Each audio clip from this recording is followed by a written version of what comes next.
માંગરોળ તાલુકાના Palod ICC cricket ground ખાતે જમિયતે ઉલમાએ હિન્દનો કાર્યક્રમ યોજાયો, જેમાં જમિયતે ઉલમાએ હિન્દના પ્રમુખ હઝરત મૌલાના અશરફ મદની સાહેબે ઉપસ્થિતિ આપી તમામ સમાજના હકની વાતો તેમજ સમાજોની એકતાની વાતો કરી હતી। માંગરોળના પાલોદ આઈસીસી ક્રિકેટ ગ્રાઉન્ડ ખાતે શુક્રવારે યોજાયેલા જમિયતે ઉલમાએ હિન્દના કાર્યક્રમમાં સુરત જિલ્લા સહિત ભરૂચ, નવસારી, વલસાડ, બારડોલી, અંકલેશ્વર, વાલિયા, ઉમરવાડા સહિત દૂર દૂરથી આશરે 35 થી 40 હજારની મુસ્લિમોની જનમેદની ઉમટી પડી હતી અને જમિયતે ઉલમા અને હિન્દના પ્રમુખ હઝરત મૌલાના અરશદ મદની સાહેબને ધ્યાનથી સાંભળ્યા હતા।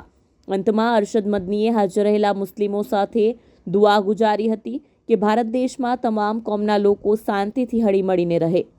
જમિયતે ઉલમાએ હિન્દના પ્રમુખ અરશદ મદનીએ શુક્રવારે મુસ્લિમ બિરાદરોને સંબોધ્યા હતા। આ સભામાં મુસ્લિમોને એક મંચ પર લાવવા માટે તેમજ ભારત દેશમાં મુસ્લિમોને ચોક્કસ પાર્ટીઓ દ્વારા નિશાન બનાવી બદનામ કરવામાં આવે છે, દેશની હુકુમત પર સારી રીતે ચલાવવા ધ્યાન આપવાને બદલે લોકોનું ધ્યાન ભટકાવવા ગોરખ ધંધો કરવામાં આવે છે, તે બંધ કરવું જોઈએ અને મુસ્લિમોને વારંવાર નિશાન બનાવતી સરકાર ઉપર સીધો આરોપ લગાવી અરશદ મદનીએ જણાવ્યું હતું કે આ ભારત દેશ પર હિન્દુ, શીખ, ઈસાઈ, મુસ્લિમ કે દલિત તમામનો સમાન હક છે।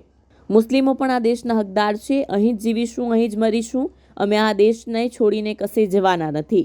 ગુજરાત જમિયતે ઉલમાએ હિન્દ એક એવી સંસ્થા છે જે હિન્દુ મુસ્લિમ ગરીબો માટે ન્યાય અપાવવાનું કામ કરે છે।